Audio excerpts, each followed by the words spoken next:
bu insonni retro odam deyishadi va vaqtlar ta'sir qilmaydigan odam deyishadi. Chunki demak, kelin-kuyovlarimiz keldi. Landi to'yimiz boshlandi.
Diqqat savol, mana shu yerda doirachi bosh barmog'ini nega tili bilan namlab olyapti?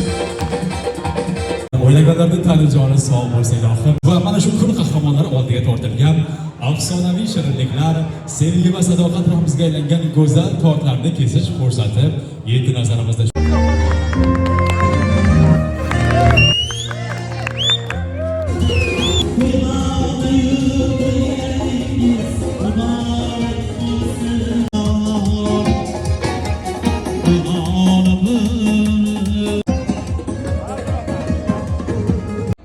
Aziz do'stlar, bugun Samar akamizning to'yi bo'ldi.